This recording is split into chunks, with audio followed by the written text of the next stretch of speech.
नमस्कार। अच्छा, कभी ये सोचा है कि एक अकेली छोटी सी कोशिका से इतने बड़े बड़े पेड़ पौधे और हम जैसे जानवर, मतलब इतने जटिल जीव आखिर बन कैसे जाते हैं? इसका जवाब एक बहुत ही बेसिक चीज में छिपा है, और वो है ऊतक। तो आज हम इन्हीं ऊतकों की दुनिया में उतरने वाले हैं, जो सच में जीवन के, कह सकते हैं, असली बिल्डिंग ब्लॉक्स हैं। तो आज का हमारा सफर कैसा रहेगा? सबसे पहले तो हम ये समझेंगे कि ऊतक यानी टिश्यू होता क्या है। फिर हम पौधों और जानवरों दोनों के ऊतकों की अनोखी दुनिया में झांकेंगे। और आखिर में हम कुछ ऐसे खास ऊतकों के बारे में जानेंगे जो पूरे जीव में जान डाल देते हैं, मतलब ट्रांसपोर्ट और कम्युनिकेशन का काम संभालते हैं। तो चलिए इस पूरी कहानी को परत दर परत समझते हैं। तो ठीक है, एकदम बेसिक से शुरू करते हैं। सबसे पहला सवाल, आखिर ये ऊतक हैं क्या और ये इतने जरूरी क्यों हैं? चलिए इसी सवाल का जवाब ढूंढते हैं। मतलब कोई भी जीव एक बहुत बड़ी विशाल कोशिका क्यों नहीं होता? ये कोशिकाएं ग्रुप बनाकर एक टीम की तरह काम क्यों करती हैं?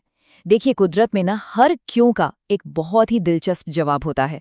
और कोशिकाओं का ये टीम बनाना, मतलब ऊतकों का बनना, एवोल्यूशन का एक जबरदस्त सॉल्यूशन है। और जवाब है ये ऊतक, मतलब एक जैसी कोशिकाओं का एक ग्रुप, एक टीम जो मिलकर कोई एक खास काम करती है। इसी को कहते हैं काम का बंटवारा या डिवीजन ऑफ लेबर। इसको ऐसे समझिए जैसे एक बड़ी फैक्ट्री में हर वर्कर का अपना एक खास काम होता है ना? बिल्कुल वैसे ही एक शरीर में हर ऊतक की अपनी एक स्पेशल जॉब होती है। चलिए अब पौधों की बात करते हैं। पौधे एक ही जगह पर रहते हैं, वो हमारी तरह चल फिर तो सकते नहीं, तो जाहिर है उनके ऊतक भी उनकी ज़रूरतों के हिसाब से ही बने होंगे। मतलब उनका मुख्य काम क्या होगा? पौधे को सहारा देना, उसे मजबूती देना और उसे अपनी जगह पर टिकाए रखना। अब ये चार्ट देखकर शायद थोड़ा मुश्किल लगे, पर घबराने की बिल्कुल जरूरत नहीं है। इसका सार बहुत सिंपल है।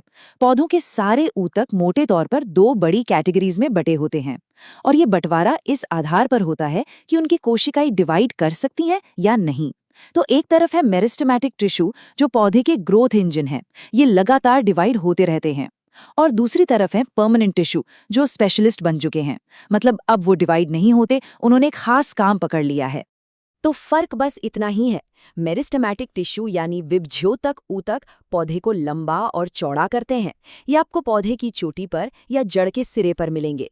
जरा सोचिए, जब किसी पौधे की टहनी काटकर मिट्टी में लगाई जाती है और उससे एक नया पौधा उगाता है, वो असल में इसी मेरिस्टेमेटिक टिश्यू का कमाल होता है। और दूसरी तरफ है स्थायी ऊतक। ये एक बार बन गए तो बस अपना खास काम करते हैं, जैसे पौधे को सहारा देना या खाना बनाना। अब इन स्थायी ऊतकों की टीम में भी तीन मेन खिलाड़ी हैं: पैरेन्काइमा, कोलेनकाइमा और स्क्लेरेन्काइमा। चलिए एक एक करके इन तीनों से मिलते हैं। तो सबसे पहले आता है पैरेन्काइमा। इसे आप पौधे का पैकिंग मटेरियल समझ सकते हैं। इसका मेन काम है खाने को स्टोर करना और पौधे के अंदर जो खाली जगहें होती हैं उन्हें भरना। अगर इस डायग्राम को देखें तो कोशिकाओं के बीच में ये जो खाली जगह दिख रही है, वो इसकी खास पहचान है। अब आता है कोलेनकाइमा, और ये बड़ा मजेदार है।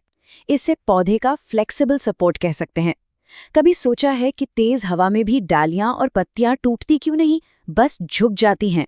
वो इसी कोलेनकाइमा की वजह से होता है। अगर आप इस डायग्राम को ध्यान से देखें तो कोशिकाओं के जो कोने हैं वो मोटे हैं। यही मोटाई इन्हें वो लचीलापन देती है कि पौधा बिना टूटे झुक सके। और तीसरा है स्क्लेरेन्काइमा। ये है पौधे का असली कवच। नारियल का सख्त छिलका देखा है? वो इसी ऊतक का बना होता है। इसमें होता क्या है कि कोशिका की दीवारें लिग्निन नाम के एक, समझ लीजिए, सीमेंट जैसे पदार्थ से इतनी मजबूत हो जाती हैं कि कोशिकाएं मर जाती हैं। जी हाँ, ये मृत कोशिकाएं होती हैं, पर पौधे को पत्थर जैसी मजबूती देती हैं। अच्छा, पौधों की दुनिया से निकलकर अब आते हैं जानवरों के ऊतकों पर। अब देखिए, जानवर तो एक जगह नहीं रहते, उन्हें घूमने फिरने की जरूरत पड़ती है। तो जाहिर है उनके ऊतक भी अलग तरह से बने होंगे, मतलब ऐसे जो उन्हें चलने फिरने, खुद को बचाने और तेजी से कम्युनिकेट करने में मदद करें। जानवरों में मोटे तौर पे 4 तरह के ऊतक होते हैं। पहला एपिथेलियल टिश्यू, जो शरीर की कवरिंग है। दूसरा कनेक्टिव टिश्यू, जो सबको जोड़ता है। तीसरा मस्कुलर टिश्यू, जिससे हम हिलडुल पाते हैं। और चौथा नर्वस टिश्यू, जो शरीर का पूरा कम्युनिकेशन नेटवर्क है। एपिथेलियल टिश्यू को आप शरीर का वॉलपेपर समझ सकते हैं। ये हर अंग को बाहर से और अंदर से कवर करता है। और यहाँ बायोलॉजी का एक गोल्डन रूल देखने को मिलता है, जैसा काम वैसी बनावट। देखिए, खून की नसों के अंदर की परत बनाने वाली ये जो चपटी कोशिकाएं हैं, इनसे चीज़ों का आना जाना आसान होता है। वहीं दूसरी तरफ आंतों में ये जो लंबी खंबे जैसी कोशिकाएं हैं, इनका आकार पोषक तत्वों को सोखने के लिए एकदम परफेक्ट है। अगला है कनेक्टिव टिश्यू, यानी संयोजी ऊतक, और इसका काम जैसा नाम से ही जाहिर है, कनेक्ट करना है। ये शरीर का गोंद भी है और ढांचा भी। यही अंगों को अपनी जगह पर रखता है, उन्हें जोड़ता है और मजबूती देता है। और आपको पता है, जानवरों के ऊतकों में ये सबसे ज्यादा वर्सिटाइल, मतलब सबसे ज्यादा विविध है। और इसकी वर्सिटैलिटी का इससे अच्छा उदाहरण क्या होगा? जरा देखिए, एक तरफ है पत्थर जैसी मजबूत हड्डी जो शरीर का पूरा ढांचा बनाती है, और दूसरी तरफ है खून जो एक तरल है, लिक्विड है और पूरे शरीर में ऑक्सीजन पहुंचाता है। एक ठोस, दूसरा तरल, पर मजे की बात यह है कि दोनों ही कनेक्टिव टिश्यू हैं, है ना कमाल की बात? अब बात करते हैं उस ऊतक की जो हमें असल में चलाता है, मस्कुलर टिश्यू। ये 3 तरह का होता है। पहला है स्ट्राइएटेड मसल्स, जो हमारी हड्डियों से जुड़ा होता है और हमारी मर्जी से चलता है, जैसे हाथ हिलाना। दूसरा है अनस्ट्राइटेड मसल्स, ये हमारे पेट और आंतों में होता है और ये अपने आप काम करता है, इस पर हमारा कंट्रोल नहीं होता। और तीसरा है कार्डियक मसल, ये सबसे खास है क्योंकि ये सिर्फ और सिर्फ दिल में पाया जाता है और जिंदगी भर बिना रुके बिना थके अपना काम करता रहता है। चलिए, अब आखिर में हम उन मास्टर ऊतकों की बात करते हैं जो किसी भी जीव के अंदर पूरा ट्रांसपोर्ट और कम्युनिकेशन सिस्टम संभालते हैं। ये सच में सुपर स्पेशलिस्ट होते हैं। ऐसा मत सोचिएगा कि ट्रांसपोर्ट नेटवर्क सिर्फ जानवरों में होता है। पौधों के अंदर भी एक गजब का सिस्टम है और इसके 2 हीरो हैं, जाइलम और फ्लोएम।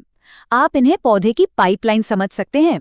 जाइलम का काम है जड़ों से पानी खींचकर ऊपर पत्तियों तक पहुंचाना, और फ्लोएम वो पौधे की फूड डिलीवरी सर्विस है जो पत्तियों में बना खाना पौधे के हर हिस्से तक पहुंचाता है, यहाँ तक कि जड़ों तक भी। और जानवरों में कम्युनिकेशन का सबसे बड़ा महारथी है नर्वस टिश्यू, और उसका स्टार प्लेयर है ये न्यूरॉन। इसे शरीर का सुपरफास्ट इंटरनेट केबल भी कह सकते हैं। ये इलेक्ट्रिक सिग्नल को इतनी तेजी से भेजता है कि पलक झपकते ही मैसेज दिमाग से उंगलियों तक या स्किन से दिमाग तक पहुंच जाता है। हमारी हर सोच, हर एहसास, हर हरकत, सब कुछ इसी शानदार नेटवर्क का नतीजा है। तो हमने देखा कि कैसे कोशिकाएं मिलकर ऊतक बनाती हैं, पर यह कहानी यहाँ खत्म नहीं होती। अब अगला सवाल ये है कि जब अलग अलग तरह के ऊतक एक साथ मिलकर एक बड़ा काम करते हैं तो वो क्या बनाते हैं? यही सवाल हमें बायोलॉजी के अगले लेवल पर ले जाता है, यानी अंगों की दुनिया में। इसके बारे में सोचिएगा जरूर।